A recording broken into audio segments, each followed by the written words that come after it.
আশাবোৰ কেনেদৰে পূৰণ হয়, সপোনবোৰ কেনেদৰে বাস্তৱ ৰূপ লাভ কৰে, তাৰ এখন জ্বলন্ত ছবি হৈছে গুৱাহাটী উত্তৰ গুৱাহাটীৰ মাজৰ এই দলংখন।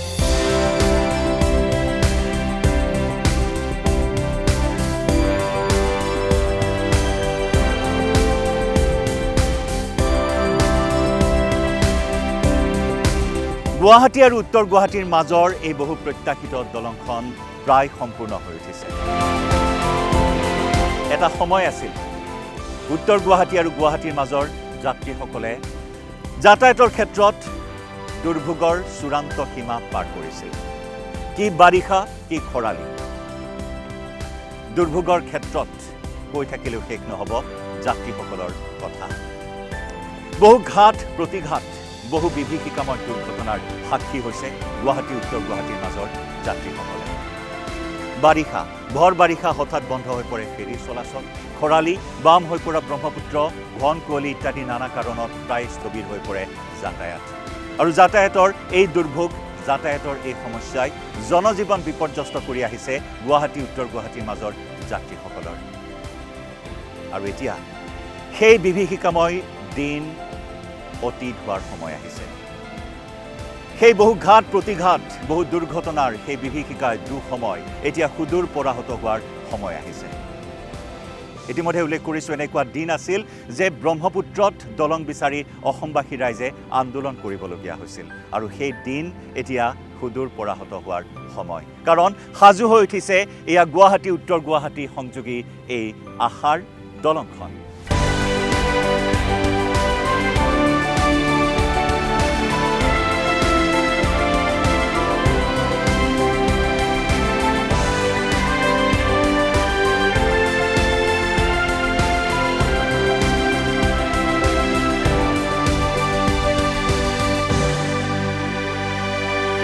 অসমৰ বিকাশ আৰু উন্নয়নত এটাৰ পিছত আনটো যুগান্তকাৰী পৰিৱৰ্তন। গুৱাহাটী তথা অসমৰ এই যুগান্তকাৰী পৰিৱৰ্তনত বিজয় ধ্বজা উৰুৱাইছে আজি অসমৰ যুৱ শক্তিয়ে। গুৱাহাটী আৰু উত্তৰ গুৱাহাটী সংযোগী এই দলংখন কেৱল এক আন্তঃগাঁথনিয়ে নহয়, এয়া হৈছে অসমীয়া যুৱ শক্তিৰ এক সামৰ্থ্য, আত্মবিশ্বাস, সাহস আৰু শ্ৰম সাধনাৰ এক জীৱন্ত দৃষ্টান্ত। কথাৰে নহয়, কামেৰে নিজৰ যোগ্যতা প্ৰতিপন্ন কৰি আজি অসমীয়া ডেকা শক্তিয়ে, অসমীয়া যুৱ শক্তিয়ে এই দলংখনৰ নিৰ্মাণত, এই বৃহৎ প্ৰকল্পত এক নতুন ইতিহাস ৰচনা কৰিবলৈ সক্ষম হৈছে। শদিয়াৰ পৰা ধুবুৰীলৈ অসমীয়া খিলঞ্জীয়া যুৱক জড়িত হৈছে এই দলংখনৰ নিৰ্মাণ কাৰ্যত।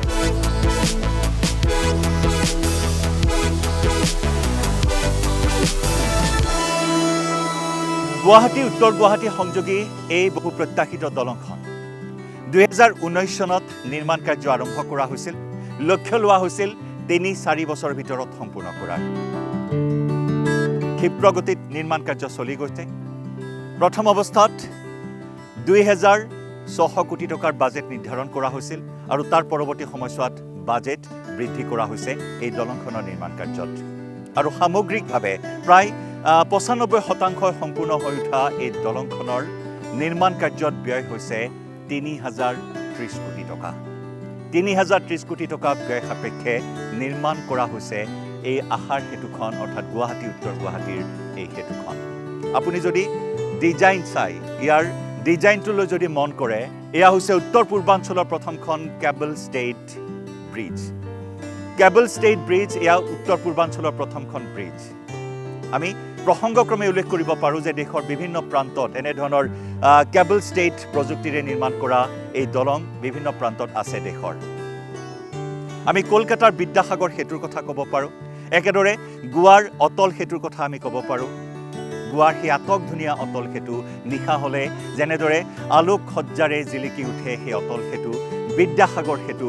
আৰু ঠিক তেনেদৰে এই অসম তথা উত্তৰ পূৰ্বাঞ্চলৰ প্ৰথমখন কেবল ষ্টেড ব্ৰিজ নিৰ্মাণ কৰা হৈছে। কেবল ষ্টেড ব্ৰিজ এক বিশেষ প্ৰযুক্তি, হয়, এক বিশেষ প্ৰযুক্তিৰে নিৰ্মাণ কৰা এই ব্ৰিজ, যি টাৱাৰৰ লগত ব্ৰিজৰ যিটো ডেক, সেই ব্ৰিজৰ ডেক আৰু টাৱাৰৰ লগত এই কেবলসমূহে তাক সংযোগ কৰি ৰাখে, তাক বেলেঞ্চ কৰি ৰাখে।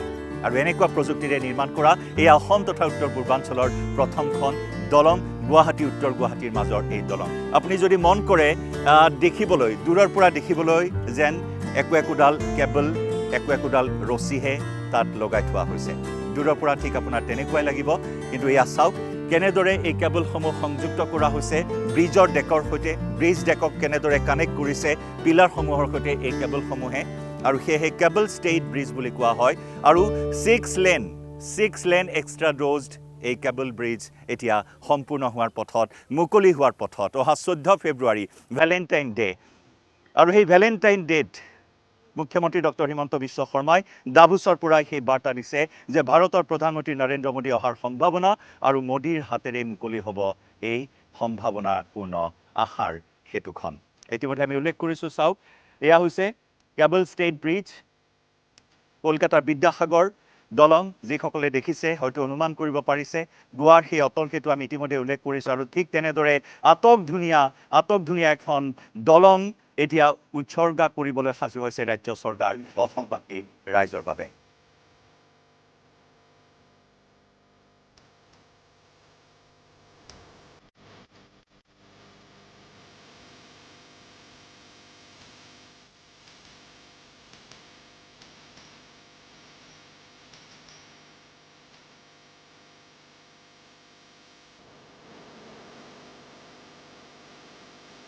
14 ফেব্ৰুৱাৰী সন্মুখত তেনেই তাকৰ সময়, গতিকে জোৰদাৰ গতিত ক্ষিপ্ৰ গতিত নিৰ্মাণ কাৰ্য চলি আছে। দলংখনত ৰং দিয়াৰ কাম বৰ্তমান চলি আছে জোৰদাৰ গতিত। এয়া আমি দেখুৱাইছোঁ আপোনালোকক, চাওক কেনেদৰে নতুন প্ৰযুক্তিৰ সহায়ত এয়া ৰং দি থকা হৈছে দলংখনত, য'ত এণ্টি কাৰ্বনেট পেইণ্ট ব্যৱহাৰ কৰা হৈছে।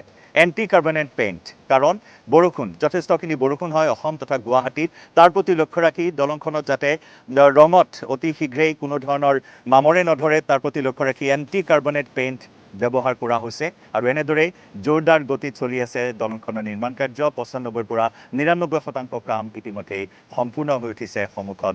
14 ফেব্ৰুৱাৰী অসমবাসী ৰাইজলৈ এনেদৰেই এই দলংখন উৎসৰ্গা কৰিবলৈ সাজু হৈছে ৰাজ্য চৰকাৰ।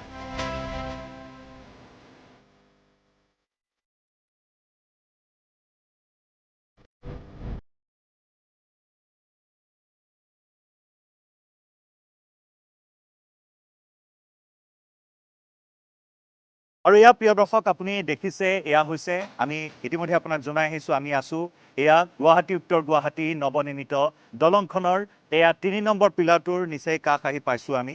আৰু ইয়াত ব্যস্ততা, মূৰ তুলি চাব নোৱাৰা ব্যস্ততা শ্ৰমিকসকলৰ মাজত। ইতিমধ্যে আমি উল্লেখ কৰিছোঁ এয়া হৈছে অসমীয়া ডেকা শক্তিৰ সাহস সামৰ্থ্যৰ প্ৰতীক, শ্ৰম সাধনাৰ প্ৰতীক এই নৱনিৰ্মিত দলংখন, য'ত এয়া উখল মাখল এটা উদুলি মুদুলি পৰিৱেশে বিৰাজ কৰিছে। বিয়াঘৰৰ আগমুহূৰ্তত যেনেদৰে বিয়াঘৰত ৰং দিয়া, নতুনকৈ সজাই পৰাই তোলা, সাজোনে কাচোনে নতুনকৈ এটা ৰূপ দিয়াৰ যি প্ৰচেষ্টা চলে, আৰু ঠিক তেনেকুৱা এটা যেন পৰিৱেশ ইয়াত দেখিবলৈ পোৱা হৈছে। যেন উদুলি মুদুলি এটা পৰিৱেশ, নতুন ৰূপত গুৱাহাটী মহানগৰী উদ্ভাসিত হৈ উঠিব। গুৱাহাটীয়ে পাব এটা নতুন ৰূপ। SP Singla কনষ্ট্ৰাকশ্যন কোম্পানীয়ে 2019 চনৰ পৰা নিৰ্মাণ কৰি আছে এই আটক ধুনীয়া উন্নত প্ৰযুক্তিৰ দলংখন, য'ত ব্যয় হৈছে, আমি পুনৰবাৰ উল্লেখ কৰিছোঁ, 3030 কোটি টকা ব্যয় সাপেক্ষে এয়া অন্তিম পৰখ দিয়াত ব্যস্ত হৈ আছে। 14 ফেব্ৰুৱাৰী আমি পুনৰবাৰ উল্লেখ কৰিছোঁ সেই ঐতিহাসিক দিনটো, ঐতিহাসিক মাহেন্দ্ৰ ক্ষণটো, য'ত নেকি অসমবাসী ৰাইজে ব্ৰহ্মপুত্ৰৰ বুকুত পাব, ব্ৰহ্মপুত্ৰৰ বক্ষত জিলিকিব গুৱাহাটী উত্তৰ গুৱাহাটী এই নৱনিৰ্মিত দলংখন। নিশাৰ ভাগত ইতিমধ্যেই লাইট জ্বলাই দিয়া হৈছে।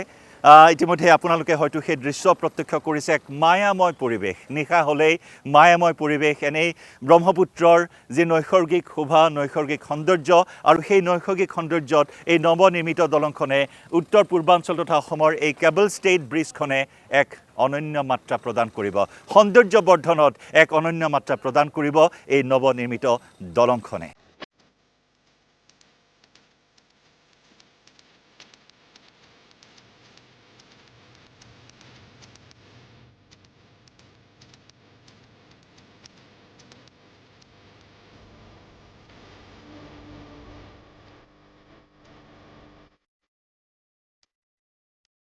মুখ্যমন্ত্ৰী ডক্টৰ হিমন্ত বিশ্ব শৰ্মাৰ চৰকাৰখনে ব্ৰহ্মপুত্ৰৰ বুকুত এক বৃহৎ পৰিসৰৰ আন্তঃগাঁথনিৰ প্ৰকল্পৰ কাম ইতিমধ্যে হাতত লৈছে। এয়া মুকলি হোৱাৰ পথত গুৱাহাটী উত্তৰ গুৱাহাটী দলংখন, একেদৰে ধুবুৰী ফুলবাৰী সংযোগী দলঙৰ কথা কোৱা হৈছে, একেদৰে শুৱালকুছি পলাকবাৰী সংযোগী দলং আৰু আনফালে নাৰেংগী কুৰুৱা সংযোগী দলঙৰ কথা ইতিমধ্যেই মুখ্যমন্ত্ৰীগৰাকীয়ে উল্লেখ কৰিছে আৰু সেইমতে কাম আৰম্ভ হৈছে, কাম চলি আছে। এই দলংখন মুকলি হোৱাৰ পথত দৰাচলতে যোগাযোগ ব্যৱস্থা, যি যোগাযোগ ব্যৱস্থা, সেই যোগাযোগ ব্যৱস্থা ক্ষিপ্ৰতৰ কৰি তোলাৰ এক সংকল্প লৈছে চৰকাৰে আৰু তাৰেই অংশস্বৰূপে এয়া ব্ৰহ্মপুত্ৰৰ বুকুত, ব্ৰহ্মপুত্ৰৰ ওপৰত এটাৰ পিছত আনটো অভিলাষী প্ৰকল্পৰ কাম হাতত লৈছে চৰকাৰখনে। যোগাযোগৰ কথা কোৱা হৈছে, যোগাযোগ ব্যৱস্থা যথেষ্ট উন্নত হ'ব, যোগাযোগ ব্যৱস্থা আৰু অধিক শক্তিশালী কৰাৰ লক্ষ্য চৰকাৰৰ। গুৱাহাটীৰ পৰিসৰ কোৱা হয়, গুৱাহাটীখন আমাৰ তেনেই ক্ষুদ্ৰ, জালুকবাৰীৰ পৰা খানাপাৰা ইমানেই গুৱাহাটী, কিন্তু এতিয়া গুৱাহাটীৰ সেই পৰিচয়, গুৱাহাটীৰ সেই পৰিসৰ, গুৱাহাটীৰ সেই ঠিকনা যেন এতিয়া বিস্তাৰিত হৈ পৰিব এই দলংখন মুকলি হোৱাৰ লগে লগে। সমান্তৰালকৈ পলাকবাৰী শুৱালকুছি দলং হোৱাৰ লগে লগে সমান্তৰালকৈ সমান্তৰালকৈ নাৰেংগী আৰু কুৰুৱা এই দলংখন হোৱাৰ পিছত পৰিসৰ গুৱাহাটীৰ সেই আগৰ ছবিখন কিন্তু কোনেও চিনি নাপাব। এটা নতুন ছবি, এখন নতুন ছবি গুৱাহাটী মহানগৰীত এনেদৰে গঢ় লৈ উঠা পৰিলক্ষিত হৈছে। গুৱাহাটীৰ সম্প্ৰসাৰণৰ কথা কৈছোঁ, ইতিমধ্যেই ৰাজ্য চৰকাৰে গ্ৰহণ কৰিছে কেইবাটাও প্ৰকল্প। গুৱাহাটী উচ্চ ন্যায়ালয় উত্তৰ গুৱাহাটীৰ ৰংমহললৈ স্থানান্তৰ কৰা হ'ব, সেই প্ৰকল্পৰ কাম অতি শীঘ্ৰেই নিৰ্মাণ কৰা হ'ব। মুখ্যমন্ত্ৰীগৰাকীয়ে সেই কথা ইতিমধ্যেই স্পষ্টকৈ ৰাজহুৱা কৰিছে। একেদৰে ফাঁচী বজাৰ, গুৱাহাটীৰ যি বাণিজ্যৰ প্ৰাণকেন্দ্ৰ ফাঁচী বজাৰ, বাণিজ্যিক ৰাজধানী, সেই ফাঁচী বজাৰৰ এটা বৃহৎ অংশ উত্তৰ গুৱাহাটীলৈ স্থানান্তৰ কৰা হ'ব। মুঠৰ ওপৰত গুৱাহাটীৰ ৰেহ-ৰূপ সম্পূৰ্ণৰূপে সলনি হৈ পৰিব, গুৱাহাটী সম্প্ৰসাৰিত হ'ব, গুৱাহাটী বিস্তাৰিত হ'ব। গুৱাহাটী উচ্চ ন্যায়ালয়ৰ দৰে এটা গুৰুত্বপূৰ্ণ অনুষ্ঠান উত্তৰ গুৱাহাটীলৈ লৈ যোৱা হ'ব, ৰংমহলত তাত স্থাপন কৰা হ'ব।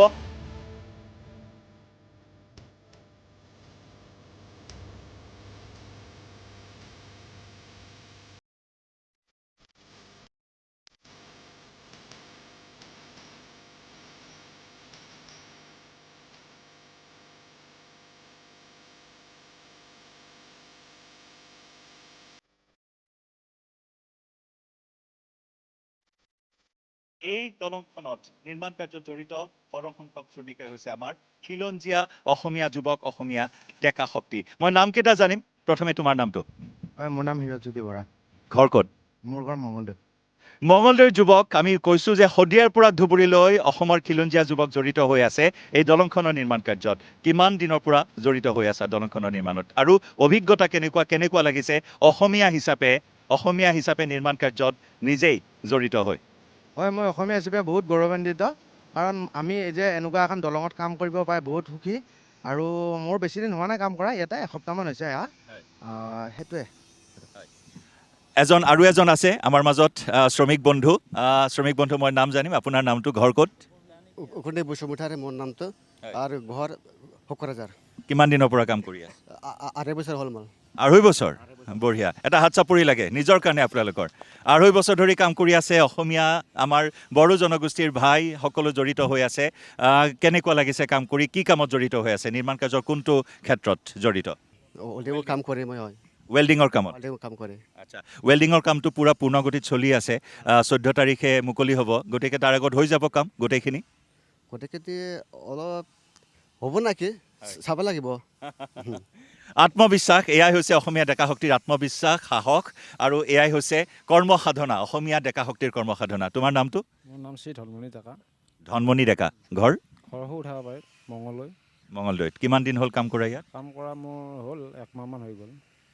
আমি জানো যে নিৰ্মাণ বুলি ক'লে আমি মিয়া শ্ৰমিকবিলাকক দেখোঁ, কিন্তু আজি এই দলংখন ব্যতিক্ৰম। এক ঐতিহাসিক দলং, গুৱাহাটী উত্তৰ গুৱাহাটী সংযোগী দলং, কুমাৰ ভাস্কৰ বৰ্মা, আমি সেই বিষয়টোলৈ আহিম। ইতিমধ্যে নাম দিয়া হৈছে দলংখনৰ। এখন ঐতিহাসিক দলঙত কাম কৰি কেনেকুৱা গৌৰৱ অনুভৱ হয়? কাৰণ আমি জানো যে মিয়া শ্ৰমিকে জড়িত থাকে, কিন্তু এয়া সম্পূৰ্ণ অসমীয়া ডেকা শক্তিৰে নিৰ্মাণ কৰা হৈছে দলংখন।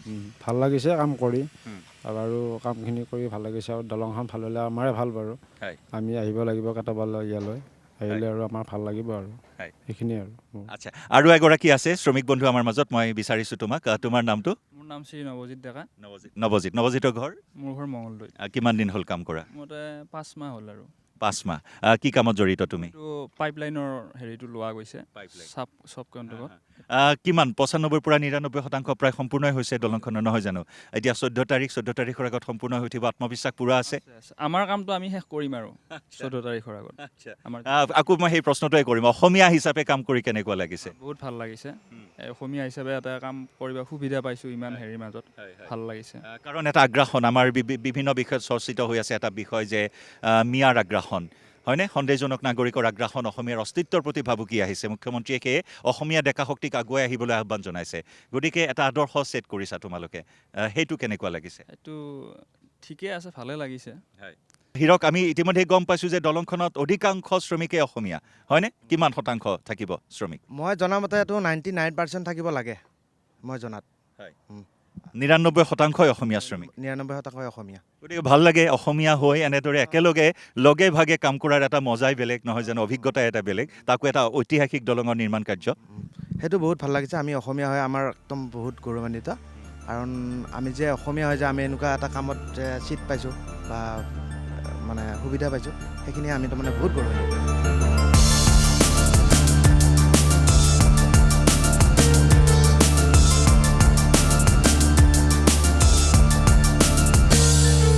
অত্যাধুনিক সা সুবিধাযুক্ত আটকধুনীয়াকৈ নিৰ্মাণ কৰা এই গুৱাহাটী উত্তৰ গুৱাহাটী কুমাৰ ভাস্কৰ বৰ্মা সেতুখনৰ সকলো সুবিধাই আছে ইতিমধ্যে আমি উল্লেখ কৰিছোঁ সেইফালে ভূতনাথ আৰু এইফালে মাছখোৱা সংযোগী 3 লাইন ফ্লাইঅভাৰ য'ত ৱাই শেপত এয়া দলংখন সংযোগ কৰা হৈছে ৱাই শেপত সংযোগ কৰা এয়া গুৱাহাটী উত্তৰ গুৱাহাটী সংযোগী কুমাৰ ভাস্কৰ বৰ্মা এই সেতুখনৰ এই মই থিয় হৈ থকা এই স্থানডোখৰ এই মুহূৰ্তত দেখুৱাব বিচাৰিছোঁ এই স্থানখিনিতো বৰ্তমান নিৰ্মাণ কাৰ্য চলি আছে এয়া হৈছে ইমাৰ্জেঞ্চি পাৰ্কিং স্লট ইমাৰ্জেঞ্চি পাৰ্কিঙৰ কাৰণে এই স্থানডোখৰ বৰ্তমান নিৰ্মাণ কৰা হৈছে যদি কোনোবা বাহন কেতিয়াবা কোনো জৰুৰীকালীন অৱস্থাৰ সৃষ্টি হয় যদি কিবা বিসংগতি হয় বা কিবা জিৰণি ল'বলগীয়া হয় তেতিয়াহ'লে এই স্থানত পাৰ্কিং কৰিব পৰা সুবিধা ৰখা হৈছে ইমাৰ্জেঞ্চি পাৰ্কিং স্লট হিচাপে ৰখা হৈছে এই ঠাইখিনি দলংখন মুকলিৰ 3 মাহৰ ভিতৰতে দলংখনৰ দুয়ো মূৰত